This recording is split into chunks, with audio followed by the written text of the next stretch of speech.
Era uma vez um mundo encoberto pela escuridão eterna.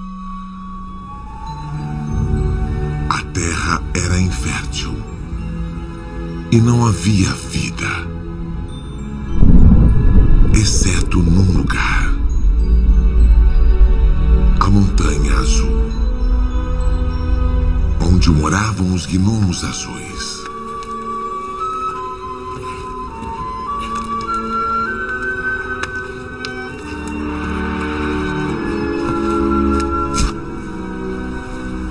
Sob a luz do luar, no topo da Montanha Azul, brotavam os mais deliciosos mirtilos.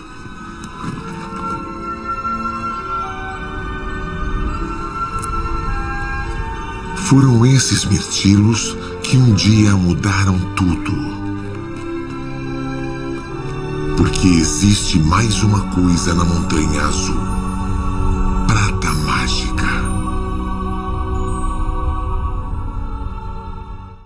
Confessa, você sentiu vontade de assistir esse filme só de ver essa introdução?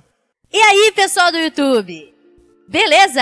Cá estou eu com mais um vídeo de filmes da 15ª camada da Interwebs.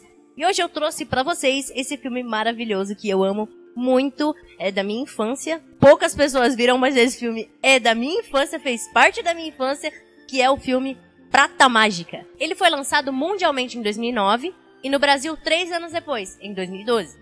Porra, Brasil! É um filme norueguês, escrito por Thomas Moldestad e dirigido por Roald Dahl. Ele conta a história da pequena princesa gnomo Rosa Azul, que vive na Montanha Azul e nunca saiu dela, porque tem medo de ficar presa do lado de fora. Até que um dia, seu pai, o rei dos gnomos, fica doente e prestes a morrer. Segundo os anciãos da montanha, só alguma coisa dos seres humanos pode salvar ele. Ela então enfrenta o seu medo e parte numa viagem para encontrar essa tal coisa que vai salvar a vida do pai dela. Porém, ir para o mundo humano é perigosíssimo para os gnomos, porque eles não podem ser vistos. E o mais interessante nisso é que o filme apresenta os gnomos não como aqueles, né, como geralmente são mostrados em livros e desenhos, pá, que são uns bichinhos assim desse tamanho, né, tipo do tamanho da palma da minha mão, assim, que andam por aí pelas casas. Não! Nesse filme, os gnomos têm o tamanho de um ser humano normal. E a tarefa de não ser visto se torna mais difícil a partir daí. Na verdade, eles têm até certa semelhança com os gnomos que a gente já viu em filmes e desenhos. Os gnomos que eu gosto de chamar de gnomos clássicos. Por exemplo, né, coisas dos gnomos clássicos que são apresentadas nesse filme. Gnomos de nariz grande, chapéu pontudo, barbas bem cheias e... uma coisa que não pode faltar é o fato deles trabalharem sempre em conjunto. E as coisas que são inovadoras na apresentação dos gnomos, né? Que a gente nunca viu em outro filme, que são mostradas de uma forma diferente. Que é o que eu já falei, o tamanho de um ser humano comum, o conhecimento de objetos usados pelos humanos, o que é bem diferente do que a gente está acostumado a ver. Geralmente os gnomos não conhecem as coisas usadas pelos humanos. E eu achei interessante eles colocarem isso, principalmente nos gnomos azuis da montanha, que só vivem isolados lá e quase nunca têm contato com o mundo exterior. Mas mesmo assim eles conhecem, por exemplo, trenó, luvas, esse tipo de coisa que são geralmente usados mais por seres humanos. E mais uma coisa que esse filme apresenta que é diferente da maioria dos outros. O único ser humano apresentado no filme, que é o ser humano principal, o ser humano que tem falas, né? Eu vou colocar ele assim, o ser humano tem falas. O único ser humano apresentado no filme, ele acredita nos gnomos. Ele não é um cético, ai, nossa, não acredito em gnomos e um dia ele viu. Não, ele realmente acredita na existência e ele sabe que eles estão lá. E agora, como tá se tornando um costume meu na apresentação de vídeos sobre filmes, eu vou fazer a apresentação dos personagens, tá? Pra vocês conhecerem um pouquinho deles e não ficarem perdidos quando eu for contar a história. Primeira é a Rosa Azul. Ela é a princesa dos gnomos azuis. Ela quase nunca sai da montanha onde ela vive, porque ela tem medo de ficar presa do lado de fora. Mas apesar disso, ela é muito responsável, alegre e doce com todos que vivem à sua volta. O rei da montanha. Ele é o pai da princesa Rosa Azul. Se bem que pela aparência dele, ele deve ter idade para ser bisavô da minha avó. Mas, sei lá, não tô julgando ninguém, né? Melhor parar, deixa. Se ele é o pai da menina, ele é o pai da menina, né? Não vamos, né? Ele é um rei muito sábio e bem flexível com os seus súditos. Ele sempre faz o possível para incentivar a filha dele a sair da montanha e viver as suas próprias aventuras. Ah, uma outra coisa que eu acho bastante interessante sobre a hierarquia dos gnomos nesse filme é que, por exemplo, o rei e a princesa, eles estão sempre junto com os outros gnomos que são normais. Tipo, não tem essa separação, colocar o rei acima e os outros gnomos abaixo dele. Não, eles estão todos juntos. O rei, ele na verdade é um líder, ele só dá orientação pra galera, ele não é superior a ninguém. E isso é muito interessante porque é raro de se ver. Próximo personagem, o conselheiro. Como o próprio nome já diz, ele é um conselheiro, ou seja, ele auxilia o rei na tomada das decisões do reino. Ele é bem mais rígido e bem mais preocupado quanto às regras da Montanha Azul. E tem um papel super importante no desenrolar da história. Os anciãos. Eles são imensos rostos de pedra que ficam numa galeria secreta no fundo da Montanha Azul, que só pode ser acessada por membros da família real. Drang, ele é o rei, recém-coroado dos gnomos vermelhos que vivem na aldeia do vale. Sim, existem outras cores de gnomos, digamos assim. Como ele mesmo explica no filme, a sua mãe estava muito velha e cansada para fazer longas viagens, e por isso passou a coroa para ele. Ele é muito gentil com todos à sua volta, inclusive ele trata muito bem a Rosa Azul, mesmo antes de saber que ela é uma princesa. Ah, e esse é foda, esse é foda. É o Pança. Ele é o mais preguiçoso dos gnomos vermelhos.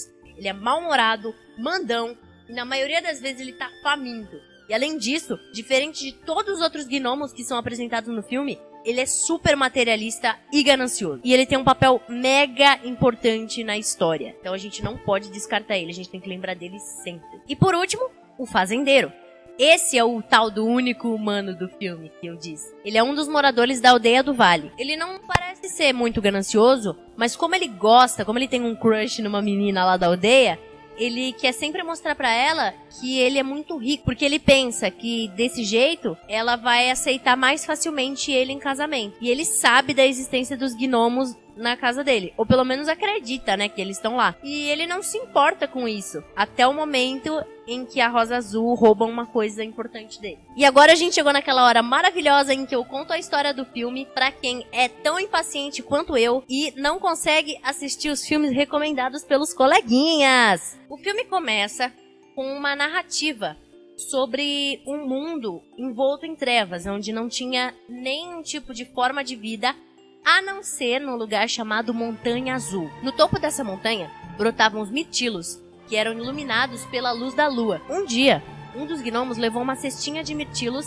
até uma sala onde existia uma coisa chamada prata mágica. E por acidente, um outro gnomo derrubou um único mirtilo dentro da prata mágica, e causou um tremor e um brilho diferente do que eles já tinham visto, tipo, desde o início da existência, que nós não sabemos quando aconteceu. Vendo que esse brilho esquisito sair da prata, uma gnoma, é certo falar gnoma? Uma outra gnoma decide virar a cestinha inteira de mirtilos dentro da prata mágica.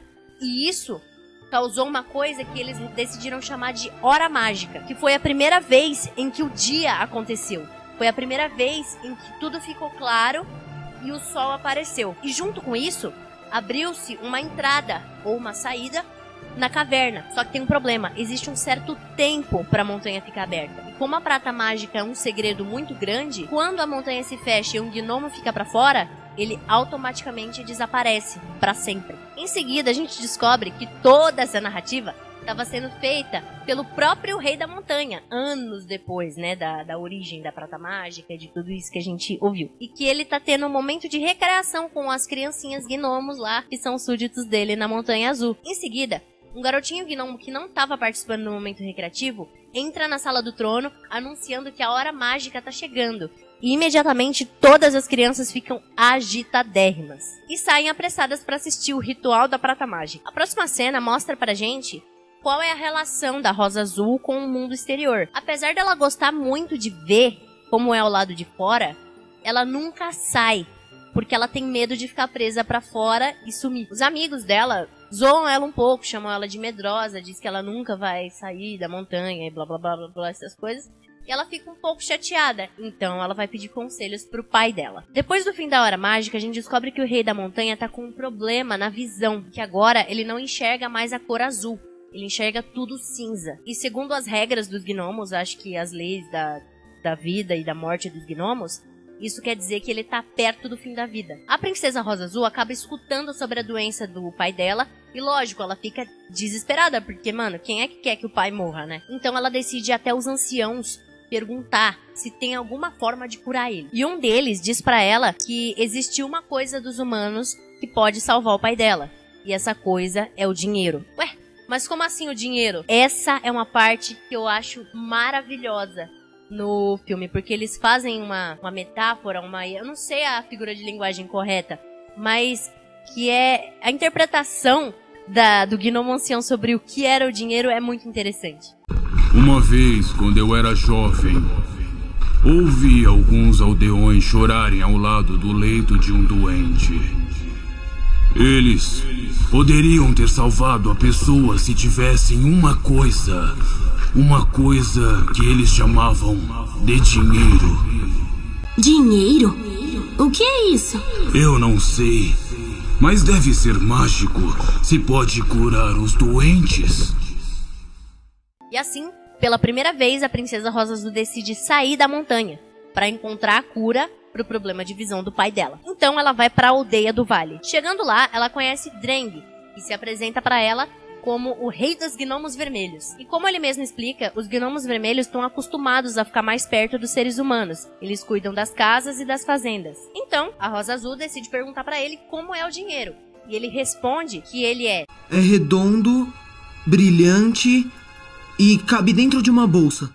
Ah, e além disso, ele apresenta mais uma regra para ela. Um ser humano nunca deve olhar um gnomo nos olhos, senão ele desaparece. Então, seguindo as instruções que o Dreng deu para ela, a princesa vai até uma das casas da aldeia e lá ela vê um homem contando moedas. E pela descrição que o Dreng deu, ela deduz que aquilo seja o dinheiro. Ela atrai ele pra fora, fazendo um barulho lá e pá. E assim que ele sai, ela entra rapidinho, pega a moeda e vai embora. Mais uma vez, ela encontra com o Dreng e diz que tá se preparando pra ir pro celeiro, onde os seus súditos, né, os gnomos vermelhos estão. Mas na verdade, os gnomos vermelhos estão esperando por uma rainha, não por um rei. Principalmente um rei tão jovem. Entrando no celeiro junto de Rosa Azul, o Dreng anuncia que é o novo rei dos gnomos vermelhos. E eles logo fazem cara feia, né? Porque eles não acreditam que um menino daquela idade possa ser um rei. E além disso, eles acham ele super irresponsável por ter trazido um gnomo que não é um dos deles pra dentro do celeiro junto com ele. Na próxima cena, o homem já se deu conta de que tá faltando uma moeda, e é lógico que, como ele acredita nos gnomos, ele logo culpa eles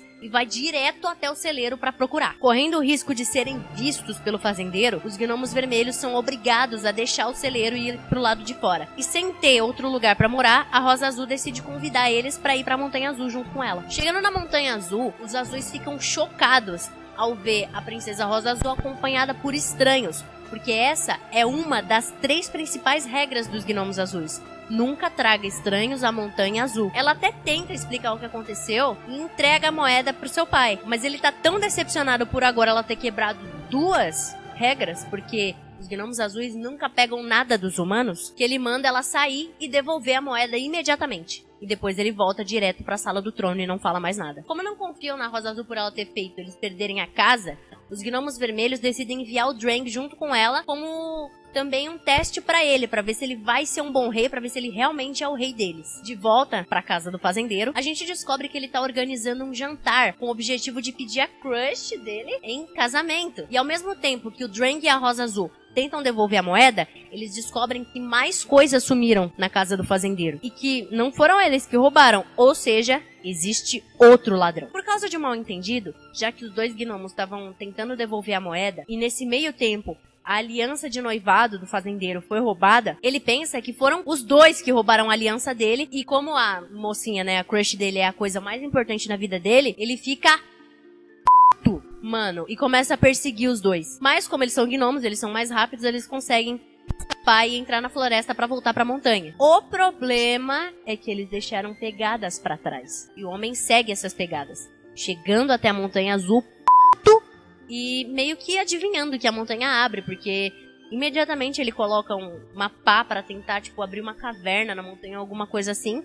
Porque ele sabe que os gnomos estão dentro da caverna. Nesse momento, o Pança, lembra do Pança? Então, ele sugere que os gnomos deem a prata mágica ao fazendeiro pra ele ir embora e deixar eles em paz. Só que o problema é que a prata mágica não pode sair da Montanha Azul. Se não, lembra das trevas do início do filme? Pois é, se a prata mágica sai da caverna, o mundo volta a ser envolto por trevas. O Dreng até tenta impedir eles, mas o Pança, ele é muito convincente, porque, tomando como base todas as cagadas que o Dreng já fez desde que ele chegou, ele diz que os vermelhos não deveriam escutar um garoto que não tem a cabeça nem grande o suficiente pra segurar uma coroa, e que eles deveriam fazer o que ele tava ouvindo, pegar a prata mágica e dar pro fazendeiro. O pior é que o fazendeiro consegue invadir a montanha e levar a prata mágica. E isso causa um colapso extremo. O planeta fica todo escuro e a montanha fica aberta pra sempre. Como os gnomos responsabilizam a Rosa Azul por isso, porque foi ela que desceu em primeiro lugar pra pegar moeda e depois voltar, ela acaba sendo expulsa da Montanha Azul. E mano, se vocês assistirem o filme e não derramarem nenhuma lágrimazinha nessa cena, vocês são os monstros sem coração. Majestade, o senhor tem que fazer o que deveria ter feito há muito tempo.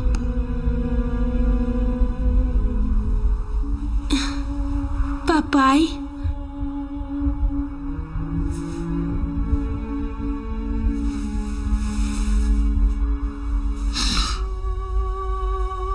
Você tem que deixar a Montanha Azul. E nunca mais deve voltar.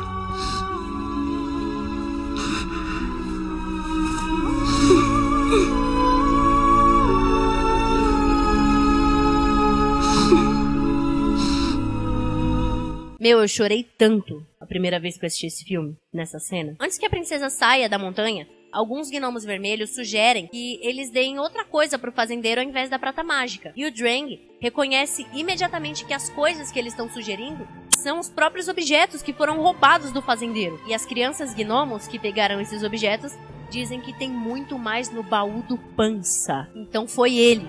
Foi o Pança que roubou tudo desde o início. E agora que ele foi descoberto como ladrão, o Pança pega um trenó e tenta fugir da montanha com um baú de coisas roubadas do fazendeiro. E o Drang, junto com a Rosa Azul, vão direto atrás dele. Durante a descida até a aldeia do vale, o Pança acaba ficando preso num galho e o Drang e a Rosa Azul conseguem recuperar o baú de coisas, levando direto pra casa do fazendeiro pra devolver pra ele. Eles conseguem fazer a troca do baú pela prata mágica, mas exatamente nessa hora, o Pança decide entrar na casa pra pegar de volta todas as coisas que ele já tinha roubado antes. O que ele não esperava é que a crush do fazendeiro entrou na sala bem na hora e olhou ele diretamente nos olhos, fazendo assim com que ele desaparecesse pra sempre. E essa cena eu vou colocar com som, porque merece. Essa cena do Pança desaparecendo foi... Mano, essa foi a cena mais satisfatória do filme inteiro.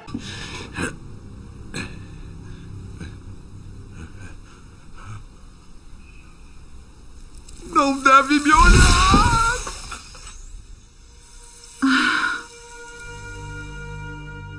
Os dois gnominhos voltam pra Montanha Azul com a prata mágica. E a Rosa Azul se prepara pra se despedir, ir embora e ficar pra fora pra sempre. Ou seja, desaparecer, né?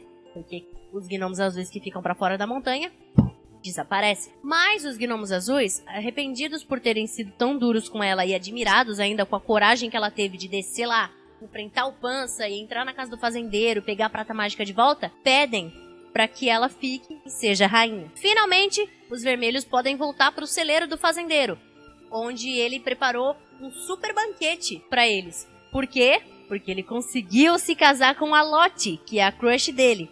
Ela disse para ele numa cena que, independente se ele tem prata ou não, ela gosta dele e queria casar com ele desde o início. E por fim, a Rosa Azul assume o seu lugar como nova rainha da Montanha Azul, enquanto o seu pai reencarnou como um ancião de pedra, ficando junto aos outros naquela galeria secreta. E assim, ele pode auxiliar a filha dele junto com os outros sempre que ela precisar. Ah, esse filme é muito bonitinho, mano. Eu gosto tanto desse filme. Na verdade, eu não sei porque Prata Mágica não fez tanto sucesso, porque na verdade ele é um filme ótimo. A trama é boa e os personagens são cativantes, você acaba se apegando a eles. Além disso, ele já passou na TV aberta várias vezes, principalmente na TV Cultura e na TV Brasil, né, que são os canais mais diferentões, que pegam bastante coisa diferente. Já passou lá esse filme. Aliás, a primeira vez que eu vi foi num dos programas da TV Cultura, o Matinê Cultura, que é um quadro, né, só de filmes que passavam no fim de semana. E eu assisti Prata Mágica umas 2, 3 vezes nesse quadro. Tá bom que a computação gráfica, o CGI, pode não ser tão bom quanto alguns filmes mais populares, tipo Alice, ou então A Fantástica Fábrica de Chocolate, Malévola também, né, tem um CGI muito bom. Mas a história é muito bem contada e eu acho que é isso que importa num filme. Porque, mano, pensa bem, não existia efeito especial nos primórdios dos filmes. Era a história e a história, era assim que eram os filmes. Por isso eu acho que Prata Mágica é um filme injustiçado, tá? Porque ele é um filme de fantasia muito bom e que merecia muito mais reconhecimento do que ele tem. Além disso, o filme passa várias mensagens importantes para as crianças, ou até mesmo para os adultos. Por exemplo, a lição que o rei dá, que eu acho muito importante. Não tem como ser corajoso sem sentir medo. E isso é total real, porque como você vai ter coragem para fazer uma coisa se você não tem medo dela? E esse filme também serve pra mostrar que de vez em quando é bom dar uma variada de Disney, DreamWorks e Pixar, essa galera que é maior, e ver uns filmes de outras empresas menores, porque a gente pode acabar se surpreendendo com a qualidade da história, a gente pode aprender, na verdade, histórias que a gente nunca tinha escutado antes pra contar pra outras pessoas. Porque Prata Mágica é uma história totalmente nova, não é um conto de fada clássico, é uma história totalmente original. E é isso que eu acho que faz o filme ser ainda mais legal. Bom, pessoal, é isso por hoje, tá bom? Eu falei aqui sobre o filme Prata Mágica, outro filme da 15ª camada da Interwebs. Eu espero que vocês tenham gostado, que vocês se sintam motivados a assistir esse filme, que, aliás, tem no YouTube, é só procurar aí. Eu fiquei muito feliz de saber que vocês gostaram desse formato de vídeo, e por isso eu pretendo fazer mais, tá? Talvez com vários gêneros de filmes diferentes, pegar umas paradas mais pesadas, sabe? Assim, tipo, um terror, um gore, um suspense, filme policial, que eu acho bem legal. Aliás, eu tenho todas essas ideias anotadas no meu caderninho vermelho, que